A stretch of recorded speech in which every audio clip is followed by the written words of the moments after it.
Қалпағын жасап киізден, қазанаттандап минишкен, күміш чөпқұт жарғақшым күрөкі тонды киішкен, тоғы чапса талбаған тұлпары чапчан киіктен. Туш тараптан жоо келсе, туу алдында біріккен. Алдыдағы қырда алды, алдын ала бірішкен, қамыр жұмыр заманда қараған елбіз биіктен деп, жаш ақындар ырдағандай, жалпы жұрт қылым қиырынан бері дүйнөлүк цивилизацияларға дағы қырғыз улуу манастың руханиятын қошты. Улуу жазуучу Чыңгыз Айтматов айткандай, адамзаттын орток мурасына кыргыз эли эмнени кошты дегенде, уялбай туруп митирке катарында улуу манасы десек жаңылышпайбыз деген экен. Так ошол адамзаттын орток мурасына кошулган улуу мурас менен кайрадаган жалындуу жаштар улуттук 1 каналдын куттуу студиясына куш келип олтурган кези. Жалпы журт, арыбаңыздар. Эфирибиздин башын жаш акын Элмирбек Иманалиевдин ырсаптары менен баштадык. Мындан кийинки доорлорго дагы так ошондой улуу бийиктик менен үстүртөн карайбыз деген жакшы тилекте жалындуу жаштар жыл сайын өсүп келе жатат. Так ошол жалындаган жаштардын алтын көкүл, күмүш саамай балдарыбыздын жүрөгүнө данек бүтүп, улуу манастан оозанып, эртеңки гүлдөгөн Кыргызстанды бирге курса деген жакшы тилек менен Таймаш 12 жылдан бери өзүнүн сапарын карытып келет. Бул Таймашыбыздын кулачынын кеңейгендигин ушундан билсеңиздер болот. Кыргызстанда манастаган интеллектуалдык теле Таймашына катышпаган айыл кыштак калбагандыгы.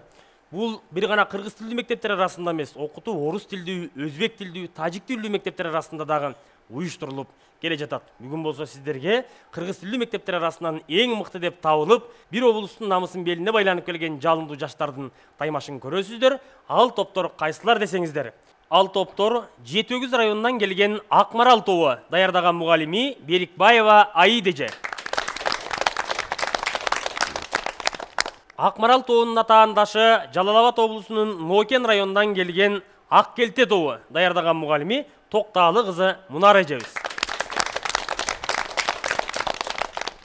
Акмарал жана Аккелте тобунун атаандашы Чүй облусунун Панфилов районунан катышып жаткан Кызыр тобу, даярдаган мугалими Айткулова Гүлзир эжебиз.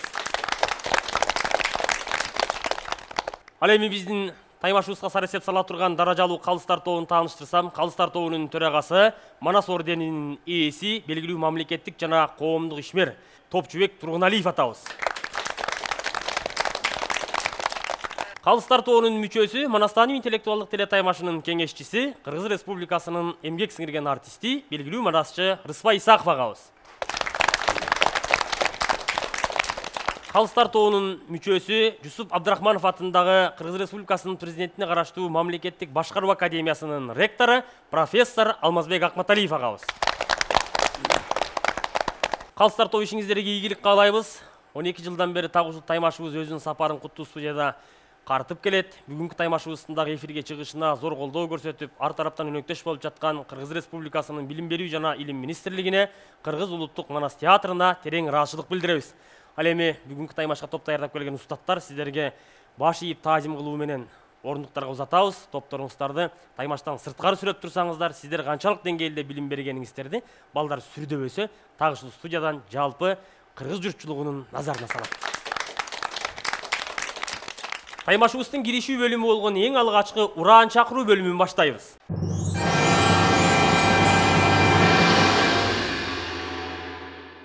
Элибиз саламга жараша алик дейт. Так ошол сыяктуу Таймашыбызга киришип, жалпы журт менен амандашып, өздөрүнүн ураанын чакырып, кайдан жайдан келгендигин, эстерин эле артист эстебес атабыз ырдагандай, атагың ким, дайының ким, аталар айтчу, айылың ким дегендей, өздөрүнүн тек жайын так ушул бөлүмдө чектелүү убакыттын ичинде тааныштырышат. Кезек биздин алыскы Жетөгүздөн келген Акмарал тобу сиздерде. Манас деп соккон жүрөгү, кыргыз эл экен түнөгү, өрнөгүн алган атанын, эл журтум эсен жүрөбү. Урпагы болуп Манастын, мүчөлөрү келдик Таймаштын, баарына айтабыз саламды Акмарал топтун кыздары. Акмарал биздин атыбыз, ардактап сүйсүн калкыбыз, ак сүтүн бергенене деп актайлы дедик жалпыбыз. Ысык көлдүн аймагы, Жетөгүз жердин каймагы, ошол жерде жайгашкан, алма өрүгүн айдашкан, алтынга бергис Актерек деген айылда мектебибиз жайгашкан. Билимдин өскөн доорунда, жет осуят колумда, жетеги менен биз окуп, жетиштек дейбиз орунга. Атагы чыккан элимде, жетакебиз эмне? Алар айткан акыл сөз, караңгыда күйгөн көз. Ааламга тааныткан кыргызды саякпай биздин атабыз. Алга отурган тарыхты үйрөнүп келе жатабыз. Нар, насил деген бузулуп, кеткенде үңдүү бурулуп, ата салтын кармайлы, Манас, Манас, Манас деп ураан чакырып. Топ башчысы менен Алыева Сайкал. Топ мүчөсү Касымалиева Малика. Топ мүчөсү Белекова Нархан. Жердин көзү кыргыз бермети болгон Ысык көлдүн жетегүзүнөн келген Акмарал тобуна ийгиликтерди каалайбыздагы кезекте аларына таандашы болгон Ноокенден келген Ак келте тобу сиздерге узатабыз. Санжыралуу бабам кыргыз кеп айткан, саламдашпай сөз баштабай деп айткан, салты менен зор мурасын азектеп, сактап келген кыргыз журту эбактан. Биз урпагы Айкөл Манас бабамдын, бейик туткан Айкөлдүктүн караанын, Агалтындын мекенинен Ноокенден, Айталы биз асыл заада кыздарынын саламын. Биздин топ 8 кандын башын алган ак келте, орустардан кайра келген ак келте. Атсактуу чапсак орч бабам Манас Баатырдын колдонгон мыкты куралы Ак келте тобу бийик уч. Биздин уран алыс деп коркуп чочуба, акыры бир күн жетерсин аарган Манас чокуга. Манас, Манас, эр Манас.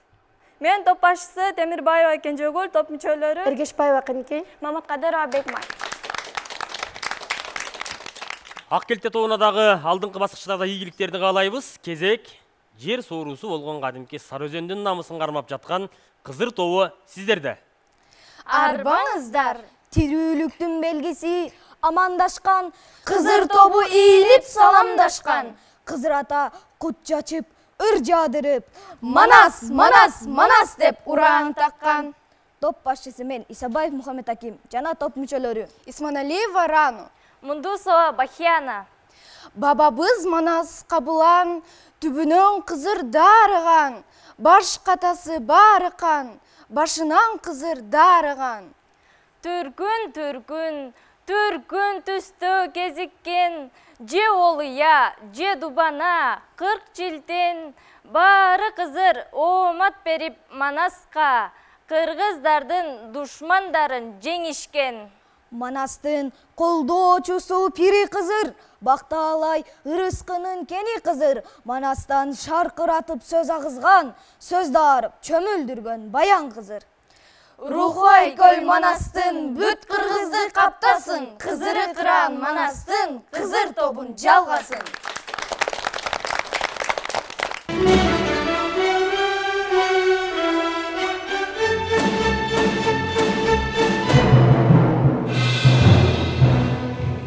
Үчүлтүктө окуп отурган кезде кадимки Семетей бөлүмүнө келгенде бир кызыктай окуяга дуушар болот ар бир окурман. Дегенибиз, Манастабыз бул дүйнөдөн кош айтышып өткөндөн кийин Абыке көбөштүн Манастабыздын кан ордосун чаап, кадимки талоонго салганда Каныке энебиз казы жеген Кайранжан Карөпкөгө зар болуп, бул дүйнө тар болуп турган кезинде бир окуя эске түшөт. Кадимки канга салам бербей жүргөн, Кан Манастын кашында сайып жүрүп, тал кылып, салып жүрүп, там кылып, акылы айранда элди уюткан Канбакай төбө айтырган окуяга туш болобуз. Бул тагдырбы, табышмакпы, ооматпы же кордообу? Буга ар окурман өзүнчө баа берет. Бирок Манастабыздын даанышмандыгы, кемеңгерлиги Айкөлдүк ушунда, бул дүйнөдөн өтөөрүндө керез катарында ар бирин өз алдынча керез айтып жатып, кадимки Бакай атабызга дагы мындайча айткан бир эки сабы бар. Жыйын көрсөң барбай жүр, жыйылган топко Канбакай назарыңды салбай жүр деген. Бул деген эмне деп ар бир манасчы дагы окурман дагы ойлонот чыгар. Чыны менен эле Бакай атабызды Бакай кылып кадырлап күтүп жүргөн Манас экендигин көрүүгө болот. Бүгүн арабызда биздин калкыбыздын кадырлуу аксакалдарын канчалык деңгээлде күтүп жатабыз? Арабызда Бакай барбы же Манас барбы? Бул өзүнчө суроо. Так ошондой атанын баркын, батанын баркын, аксакалдын кадырын арттыра турган жаштар өссө деген жакшы тилекте үчүлтүктүн алгачкы суроосун биз көл жергесинен келген Акмарал тобу сиздерге узатабыз.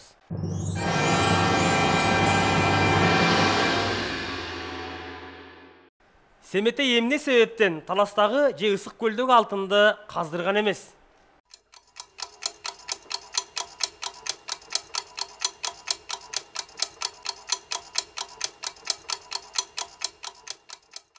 Анткени себеби бул Кудай тааламдын жараткан касиеттүү жер экен. Бул жерге эс алуучу жер экен. Бул жерде жылкыларды сойдуруп алып той өткөрчү жер экен деп айткан жери бар. Кошумчалай кетсек, бул Кытай хандарына мисал келтирсек, алар казынаны жыйуу үчүн алтындарды каздырышкан жана аларды алтынды каздырганда ошол оорудан канча жан өлүп, кыйналгандыгынан улгам, элимди кыйнабайм деген ой менен каздырган эмес. Башка кандай жол жобосу болушу мүмкүн? Эмне үчүн алтын казышкан? Алтынды казып эле той кыла берсе болмок да. Малды жая берет башка жака. Көп алтындын көп казынанын кереги жок деген ойлойм. Рахмат тилекке каршы биздин Акмарал тобунун жообу алыстап кетти. Булар кадимки биздин ата-бабаларыбыз казынаны толтуруунун башка жолун дагы билген, биринчиси. Экинчиси, так ошол алтын кендердин бардыгы кийинки урпакка мурас катары калсын деген улуу тилекте болгон. Уюп турган алтынды дагы көргөн кезде кадимки Геркөлдү бошотууда дагы албай кеткен бир канча окуялар кездешет. Кийинки суроо ак келтет тобу сиздерге. 40 чоро эмне себептен эки курдай каканга кире качкан?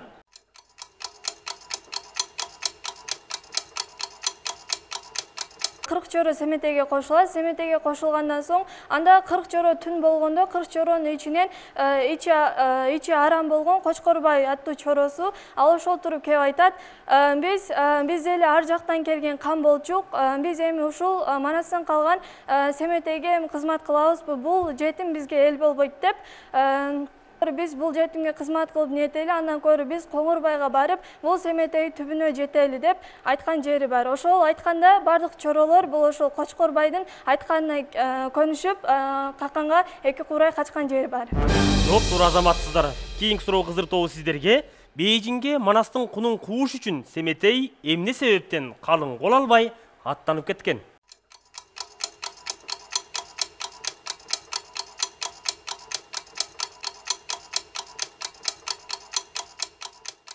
Семетейлер болсо Манастын кунун коюм деп Бейжиңге эмне себептен кол албагандын себеби, алар болсо мен Гүлчоро, Канчоро, Бакай төртөөбүз эле болуп барып, аларды кыйран жайран кылып келебиз деп өздөргө ишенишкен. Семетей нар жактагы эме адамдарды элдерине заставлять эткеси келген жок.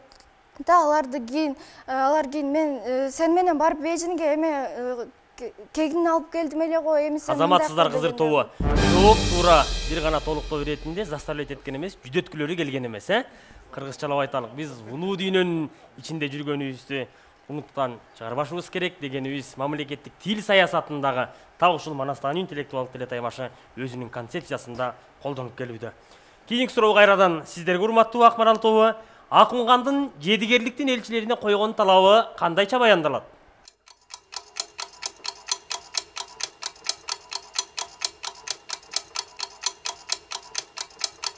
Акунхан деген бул 80 күн уруксат сурап алат. 80 күнгө уруксат сурап алат дагы, анан ошол Эмне сураган бул деген Толтойдун минген аты Сургоёнду жана Чыңгожонун минген атын экөөнүн атын. Баракелде, жооп туура. Кийинки суроо кайрадан ак келте сиздерге. Күлчөрө Чыңгожону кантип жеңилүүгө дуушар кылат?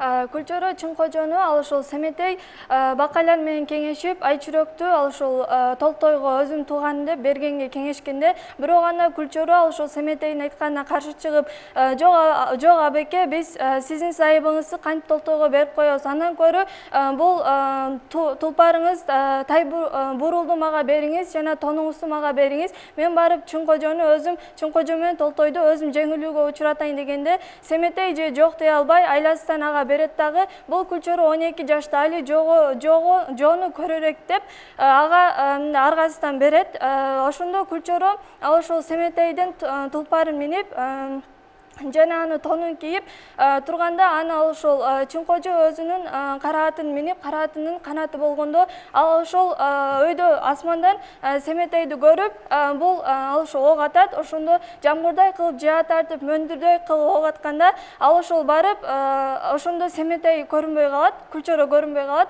Ошондо ал Чыңкожо болду, эми Семетей өлдү, бул Айчүрөктү Толтойго бербей өзүм алам деп барганда, бирок ал жекте ал ошол караатынын канаты көрүнүп калат. Ошондо Күлчөрө барып өзүнүн ак келте менен ок атканда, ошол жекте канаты жырылып, ал ошол карааты жерге түшүп, Чыңкожо өлгөн жери бар.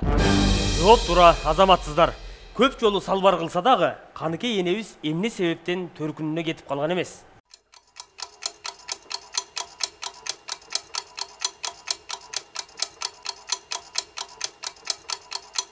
Манас атабыз Каныкей энебизди канча жолу 60 жол канча өтө көп жол салбар кылат да, салбар кылып тигиндей мындай кылып чубак менен көңүлдөш тигиндей мындай дегенде да салбар кылып жүргөн мезгилдер кездешет. Ошондо Каныкей энебиз билген, ал что Манас атабызды анын чындыгын билет жана ал болсо кылат деп.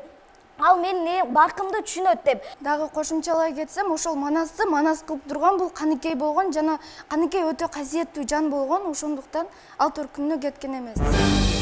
Чыны менен эле Манас атабыз менен Каныкей энебиздин улуу сүйүүсү бүгүнкү үй бүлө институтунун башаты болот деген ойдобуз. Кийинки суроо кайрадан Акмарал сиздерге. Манас эмне себептен Шоорукканга элчи салып, анан каза тачкан? Манастын эң биринчи Шоорукканга элчи салып, анан каза тачканын себеби жөн жерден элди кырып жиберүү бул өтө туура эмес нерсе болгон. Ошол себептен Шооруккан бутпарас дининде экен. Эгерде элчи салып жиберели, эгерде айткан сөзүбүзгө келсе, мусулман динди кабыл алса, анда биз жакшы сүйлөшүп, дос болуп кайталы. Эгерде айткан тили кирбесе, анда ошондо гана барып чаап алалы деп сүйлөшөт. Бул да болсо Манас атабыздын өзүнө гана таандык касиети. Жооп туура азаматсыздар. Бөөдө букара журтту набыт кылбайлы, бөөдө кан төгүлбөсүн. Элчи жөнөтө турган болсо өз ыктыяры менен багынса, эл болушалы деп ынтымакты, билимдикти Манастабыз башат катарында карманган. Кийинки суроо кайрадан Аккелте сиздерге. Шооруккан уруш кылбай туруп эле эмне себептен Манаска багынат? Шооруккан уруш кылбай туруп эле Манаска багынган себеби элчиликке Ажыбай келгенде ал Ажыбайдын сөзүн угуп, өзүнүн мунарасынан чыгып Манасты караганда андагы Манасты жана андагы анын 40 чоросун көрүп, жүрөгүнөн кап кетип, билегинен сап кетип, ушунчалык Манасты жана анын 40 чоросу бул бир гана өздөрүнө гана эмес, 18 000 аламды тегиз сакалай турган алы бар экендигин көрүп, Ажыбайга макул болуп. Жооп туура азаматсыздар.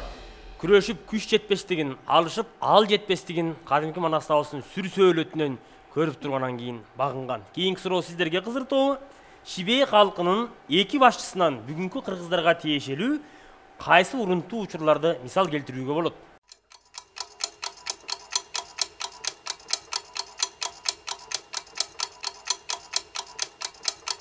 Биз болсо азыркы музбурчакты алсак болот. Кан Манас болсо Бейжиңди алганда музбурчак Бөркөздүн ордуга хан болот. Ал болсо хан болгон мезгилде ошо Шибей элиндеги калктар өзүнчө ыр чыгарып алат да. Бөркөз бар болгондо кыйналдык дейт.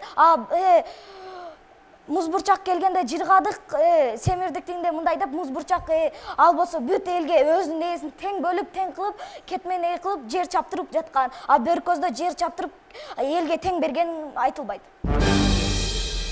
Жооп туура азаматсыздар. Биздин оюнчулар, урматтуу көрөрмандар, ойлорун жеткире албай калып аткан кези Бөркөз менен музбурчактын учурундагы жер маселеси, жалпы элге тегиздиктин, теңчиликтин, бүгүнкү тил менен айтканда демократиянын келгендиги жөнүндө бир катар маселелерди жалпы эл музбурчакка карата ураан чыгарып жибергендигин биздин оюнчулар эске сала кетти. Кийинки суроо кайрадан Акмарал тобу сиздерге.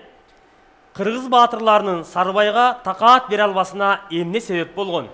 Анткени себеби Гүлчөр атакебиз Гүлчөрөнүн жаңы эле кесилип, жаңы гана жайыгып келе жаткан кези болот. Жана дагы Семетей атакебиз кайып болуп, жаңыдан гана келген кези болот. Жана дагы Сейтек атакебиздин болсо жашы 12-ге гана болуп, алы келе элек болот. Жана дагы Сарыбайга жолуксаң, өлдүк деп жандан күдөрүз деп да айткан жайлары бар. Жооп туура азаматсыздар. Кийинки суроо кайрадан Аккелте сиздерге. Сейтек эпосунда алтындын канча түрү айтылат? Сейтек эпосунда алтындын 5 түрү айтылат. Ак алтын, кызыл алтын, сары алтын, нар алтын жана чылк алтын деп айтылат. Жооп туура азаматсыздар. Сейтек баатырдын тушунда кыргыздар таласка эгиндин кайсы түрүн көп айдаган?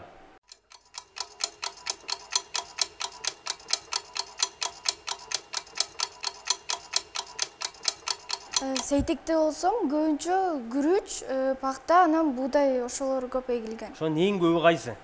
Күрүч. Жооп туура күмөндүү ой болсо дагы жообу биздин оюнчулардыкы үстүнөн түштү десек болот. Бул ырсаптары катарында калайынан күмүш көп, карегинден күрүч көп деп так даасын айтылат. Ушуну менен биз экинчи бөлүмдү толук кандуу жыйынтыктадык.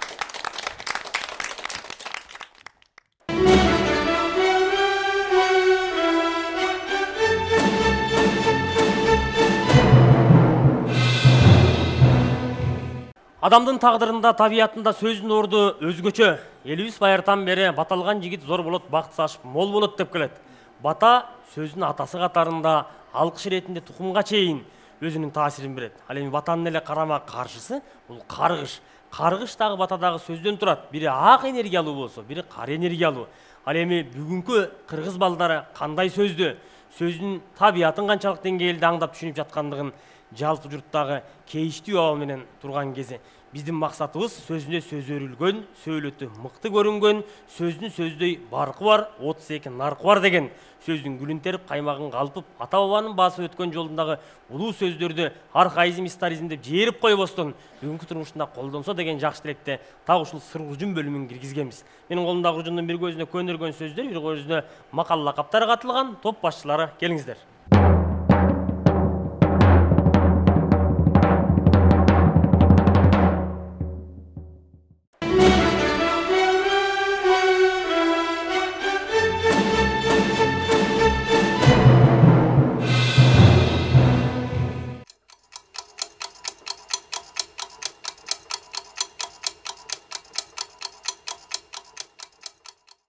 Бизге көнөргөн сөздөрдөн кумай деген сөз келген. Бул сөздүн аталышы корумду кумду деп атасак болот. Буну мисалга алсак, ысык көлдү сүрөттөп кеткенде корумду деп айткан жайы бар. Ал эми макал лакаптардан кутурган ит ээсин кабат деген сөз келген. Кутурган деген бул оорулган, же болбосо абдан акылсыз, же болбосо эсинен тайып калган дегенди түшүнсөк болот. Өзүнүн кайсыл жерде экенин, өзү баккан, чоңойткон, кичинекей күчүк кезинен бери өстүргөн ээсин капкандыгын бул биз канчуроодон мисал кылып бере алабыз. Мисал анткени ал Семетей атабыздын кичинекей кезинен канкей менен эмчектеш кылып чоңойтсо дагы ошол Семетейге каршы чыгып эчитардык кылгандыгы мисал кыла алабыз. Рахмат, Аккелте тобу сиздердин жооп. Бизге көне сөздөрдөн чок деген сөз берилген. Бул чок деген сөзгө биз эпосто мисал келтире алсак, бул Сейдек эпосунда Сейдек кандыкка шайланып жатканда Семетей, Күлчөрө, Бакай, Каникей жана ошондой чурок кетип жаткан ырсаптарына баяндаган жерде күлүстөндөр кетиши элдин чокко түткөнү дегени бул чок деген маанини биз ошондо кайгы капачылык. Эгерде алардын башчылары жана ошолордун башчылары алардын ишеничи болгон, жүрөгүнүн түпкүрүнөн орун алган Семетей баатыр, Каникей Олуя жана ошондой Бакай акылман кетип жатканы бул адамдардын чокко түшкөнүн айтып аткан жерлерин кездештире алабыз. Чоктун маанилерин биринчи мааниси мисал катары айта кеткениздей кайгы капачылык же мындай бир кыйынчылык жапа тартуу деген мааниде.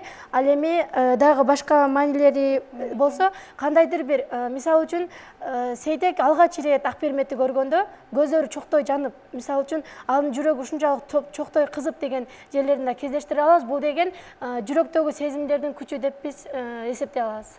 Макал. Макал лакаптардан Тайбурулдун тартууга кеткени, Семетейдин ажалынын жеткени. Албетте эпоста ар бир баатырдын өзүнүн алга күч берип турган биринчи алгач ирет анын күчү жубай болсо, экинчи ирет анын тулпар экендиги айтылып кеткен.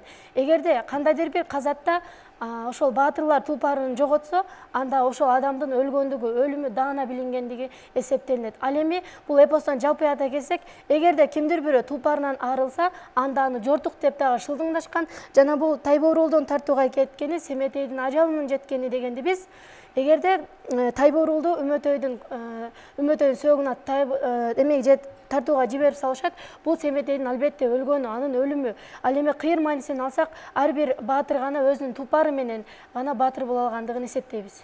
Рахмат, Аккелте тобу, сиздердин жообуңуздар да кайсы бир деңгээлде алыстап кеткендей болду. Калыстар тобу өздөрүнүн корутундусун берет деп ишенип турабыз. Кезек Кызыр тобу сиздерде. Бизге макал лакаптардан Бакыт сымап кырсык уйгак деген макал келди. Бул макалдын маанисин чечмелеп берсек, бакыт сымап деген бул бакытты биз томолок кылып элестетсек болот, аны шар катары. Ал ордунда турбайт, аны кармап калуу кыйын. Аны кармап калгандар кармап калат, ал эми кармабагандар алар кармай албай калышат. Ал бакыт эч качан ордунда турбайт, дайыма жылып турат. Ошо сымап сыяктуу эле дегендей да. Ал эми кырсык уйгак деген бул кырсык, аны биз уйгак сыяктуу эме кылсак болот. Ал бат эле чапташып болот дагы, бир чапташкандан кийин андан арылуу өтө кыйын болот. Эми буга мисал келтирип берсек, бул боз бала болсо канчалык кырсыкта жүрдү, эден карагулдан таяк жеди, от калап калды, эми түшүн айтып бергенде, ошондой ал болсо кырсык ага уйгактай жабышып алды да, ал чыга албай калды. Көнөргөн сөз? Ал эми бизге көнөргөн сөздөрдөн ичин жыйбады деген сөз келди. Бул сөздүн негизги мааниси бул тардык кылбады дегенди түшүндүрөт. Гүлчөрө Семетейдин курал жалагына колпонун бүттүгүн сурап келгенде Канчоро ичин жыйбай берейин деп атканда Чачки аны токтотуп коет да. Ошол жерде Канчоро ичин жыйбай берейин деп аткан кези болчу да. Ошону бир сөз менен айтканда кең пейилдүүлүк, кол ачыктык деген түшүндүрөт экен. Азаматсыздар, калыстар тобу так ушул биздин 3 бөлүмдө Ак Марал, Ак Келте жана Кызыр топтор өздөрүнө берилген тапшырманы канчалык деңгээлде аткара алды, балдардын сүйлөө чеберчилиги кандай, ой жоруму кандай, корутунду сөз сиздерден болсун. Жакшы, эми булардын жаш өзгөчөлүктөрүн да эске алыш керек да. Негизги макалдарды түшүнүп атышат, бирок түшүндүрүп бериш татаал болуп атат. Маселен, ит кутурса эсин кабат дегенге мисалды сонун келтирип атат да. Бирок бул эмне себептен бул макал айтылып калган дегенди кененирээк чечмелеп берсек болот элеби? Эми жаш өзгөчөлүгүн эске алалы. Ал эми кумай деген сөз дан ошол жерде сөздү чечмелешиңер керек. Жөн эле айтып койбой, мисалын келтирип койбой, сөз каяктан чыккан, анын канча мааниси бар, чок деген сөз сыяктуу эле. Башка маанилери да болуп калышы ыктымал, аларды карашыбыз керек. Кумай ошо кумдак жер, кумдуу жер дегенден улам алынып калгандыгы бар. Кумайык деген сөздүн өзү да ошондон алынган. Кумай деген куш дегенди да билдирет бир маанисинде. Эмне кандай куш дегенде таз жорун айтып атат. Кум деген сөздүн өзүндө жатат да, уңгусу кум болуп атат да, кумай деген, кумай жер деген, кумдак жер, чөл жер дегенди билдирет биринчиси. Экинчиси, денесине түк чыкпаган куш болгондуктан аны кумай деп коюп атат. Анан куштан барып ит болуп кеткенде кумайык, кумайит дегенден алынып калган нерсе да, чындап келгенде. Мына ушуга окшогон маанилери бар кумайдын. Корумду деген сөз, ал таптакыр башка сөз. Корум деген сөз таптакыр башка сөз да. Силер ошол корумдуга алып келип койдуңар, бул жагын дагы карайбыз. Чок деген сөз боюнча бир эле сөздүн бир эле маанисин айттыңар дагы анын өтмө маанинде пайдаланышын түшүндүрдүңөр. Андан сырткары дагы маанилерге ээ, маселен кызыл чок, Кытай, кара чок, калмак деп атат. Бул жерде эмнени түшүндүрүп атат? Мансап даражалары жөнүндө түшүндүрүп атат, төбөсүнө, тебетейине чок тагып алгандар жөнүндө, таш тагып алгандар, түк сайып алгандар болот. Ошолор жөнүндө дагы берген маанилери бар болчу. Ал эми 3-чү топ Кызыр. Жакшы, аракетиңер мыкты. Ичин жыйбады дегенге жакшы айттыңар. Макалыңарга да аракетиңер жакшы, азаматсыңар.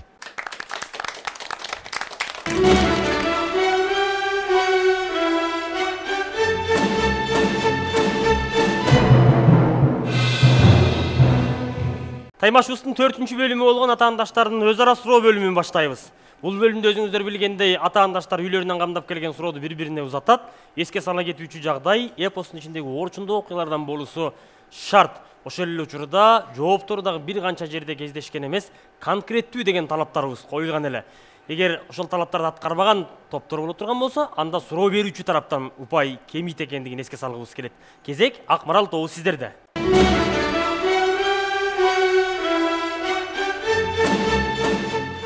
Биздин Ак Келте тобуна берген сурообуз: эпосто тыйын жасоо кездешеби жана эгер кездешсе, аны тыйынды кантип жасашкан?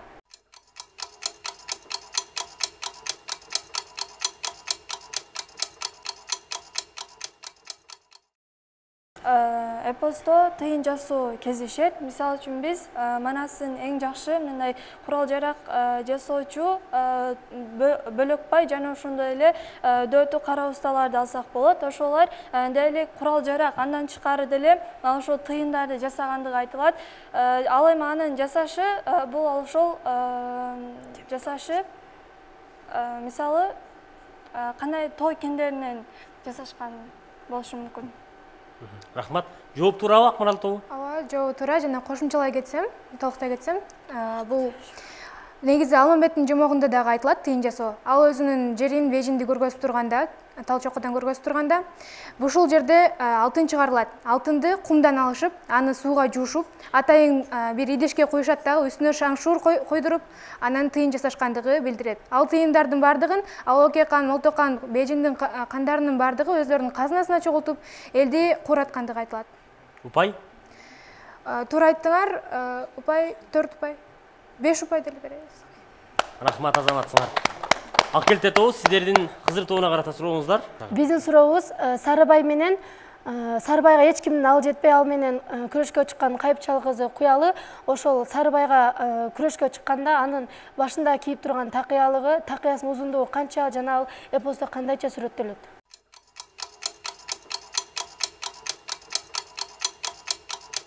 Кайыпчал кызы Куялы Сарыбай менен чыкканда, анын болсо анын шарттарын аткарып, Семетейлер шарттарын аткарып ушундай өтүк чечпе, дайда кечпейм деген шарттарды ошол жерде кездешип кетет. Ошондой эле анын ээси болсо, анын такыясы болсо 40 кулач деп баяндалат. Жооңузда тура 5 деген упай. Баракелде азаматсыздар, кийинки кезек Кызыр тобу сиздердин Акмарал тобуна карата сурооңуздар. Биздин суроо мындай. Коңурбай Таластан Эсенканга жазган каттын мазмуну кандай жана ал катты Эсенканга ким жеткирет?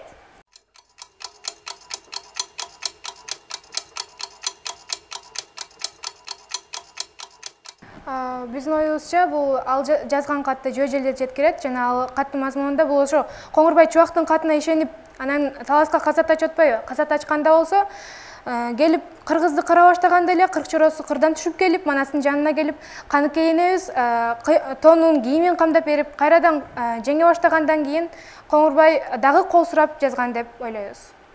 Жооп туурабы? Жооп толук кандуу эмес. Коңурбай өзүнүн жазган катында биз кыргызды камап алдык, кыргын кылып кетүүгө аз эле калды. Каман алып, жору куйрук жоон алып, оронго өлүп шаштыбыз кетип турат. Эсенкан кан экениң үчүн болсо, бурутту байлап турууга миңдеп сандап кол жөнөтсүн деп жазган. Жана ал катты Эсенканга буттап болот эмерген Бийөңгү деген чал жеткирет. Упай? 1 упай. Упай 1. Кадырман теле көрүүчүлөр, өзүңүздөр көргөндөй атаандаштар өздөрүнүн даярдап келген суроолорун бири-бирине узатты. Ушуну менен биз атаандаштардын өз ара суроо бөлүмүн жыйынтыктайбыз.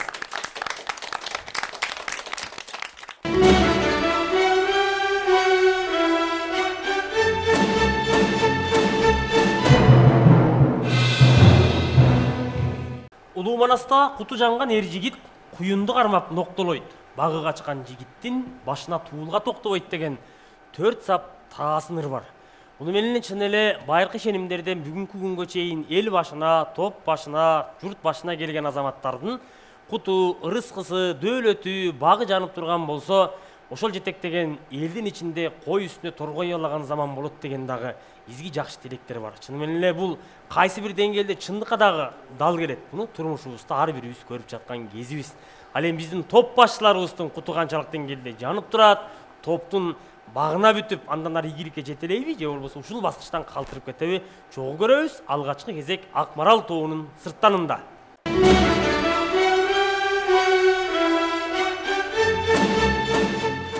Орокбаш Шыпшайдардын атасыбы? Жок. Кошойдун тулпары Кери Кабыланбы? Ооба. Сарыкандын уулу Шайынбетпи? Ооба. Сарыкан жалгыз көздүү болгонбу? Ооба. Калык менен Шайынбет бир тууганбы? Жок. Жабылгычынын уулу Калыкпы? Ооба. Калча эпитети жолойго тиешелүүбү? Жок. Музурчак бөрү көзүн орнаган болобу? Жок. Мускиндик кыпчактардын каныбы? Жок. Кулаби Карачанын бээсиби? Ооба. Акмарал тобунун сырттан өзүнө берилген 10 суроонун ичинен 4-өсүнө ката жооп берип, жыйынтыгында 6 пай топтой алды. Кезек Аккелте тобунун сырттанында. Семетей Булдурсун менен Чачкейди чабабы? Жок. Каражой Кыргыз баатырыбы? Ооба. Көкбөрү Манастын жоросубу? Жок. Кыз Сайкал Коён Алынын тайэжесиби? Ооба. Кыз Сайкал менен Гүлнара бир тууганбы? Ооба. Коёналы Сайкалдын уулубу? Жок. Семетей Алакөлгө 24 жигит менен барабы? Жок. Жакыптын акыреттик досу Азизганбы? Ооба.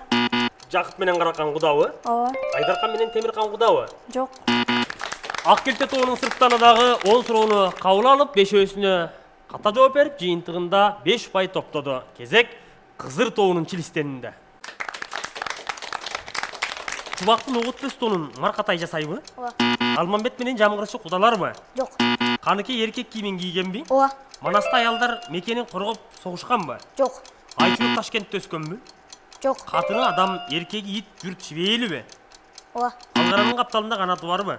Ооба. Көкөтөйдүн ашы каркырады өтөбү? Жок. Бакайдын ашы өткөнбү? Жок. Семетейдин чоң ашы каркырады өткөнбү? Жок. Кызыр тобунун сырттанында так ушул бөлүмгө чейин өзүнүн жигердүү экендигин, жалындуу экендигин көрсөтүп келген Тилекке каршы сырттандарды сынайбыз бөлүмүнө келгенде 10 суроонун ичинен 6оосуна ката жооп берип, 4 гана упай топтой алды. Бул дагы болсо албетте жоктон көрүү жогору дегендик.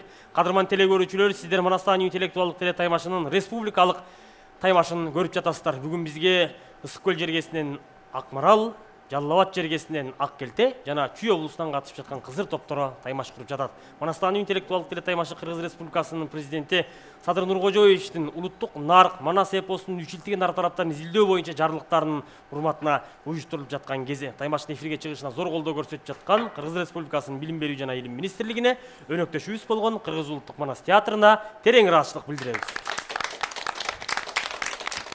Урматтуу калыстар тобу, анда эмесе бүгүнкү таймашыбыздын канчалык деңгээлде болгондугун, кайсыл тайпанын тагдыр ташы өйдө кулап, ити чөп жеп, маарага кимиси өзүп келгендигин сиздердин оозуңуздардан угалы, жалпы эле таймаш жөнүндө корутунду кеп кеңеши сиздерден болсун. Акмарал, Ак келте жана Кызыр тайпалары таймаш көргөздү. Биз убакыттын баарын карап атабыз, саламдашууларда дагы кичине өтүп кетти. Ал кичине эске алган жокпуз. Маселен, Нокен Ак келте өз убагында бүтүрдү. Беркилер 3 секундту эми эске алган жокпуз. Ошону менен упайлары жакшы болду. Ал эми 3 жылдык бөлүмүнө келгенде биринчи суроодо мүчүлүштүк болду Акмарал тайпасында. Калгандары бардыгы 3 тайпа тең жакшы жооп берди. Сыр куружун боюнча айтып өттүк. Өз ара суроо боюнча ушул жерден өксүп калды Акмарал тайпасы. Калгандары жакшы жооп берди. Толук жанагы экинчи ким эле? Кызыр тайпасынын суроосун толуктап канааттандырган жокпуз. 4 деген упай менен чыкты. Жалпы жыйынтык Акмарал тайпасы 40 упай, Ак келте тайпасы 43 упай, Кызыр тайпасы 44 упай.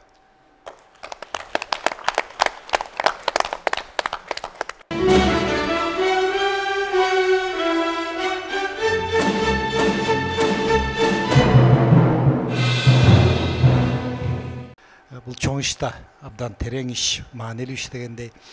Биринчиден ушул республикалык деңгээлге чейин мектебиңерден баштап, анан районду жеңип, анан облусту жеңип келген баарыңар азаматсыңар дейт, айткым келип атат. Эң жакшы жетишкендик бул. Анан экинчиден мына Азиз мырза дагы силерди мындай оңдоп түзөп атат. Баягы суроого мындай маңыздуу кыска нуска жооп бергенди дагы үйрөнүш керек экен деп койдум. Себеби баягы өзүңөрдүн ойду жыйынтыктап кыска анан мындай бир таамай жооп бергенди дагы үйрөнүш керек экен. Үчүнчүдөн силердин мугалимдериңерге, мына топту жетектеп жүргөн, ушул таймашка даярдап жүргөн ага эжелериңерге чоң рахмат айткым келип атат. Ошол мектептердин жамааттарына, мектептердин директорлоруна, силерди ушу жолдогон ата энеңерге, силерди колдоп аткан ошолордун баары ошол Манас деген эмне экенин, Манастын касиети, Манастын маңызы терең экенин түшүнгөнгө чоң рахмат. Мен мисалы баарыңарды жеңүүчү деп эсептейм.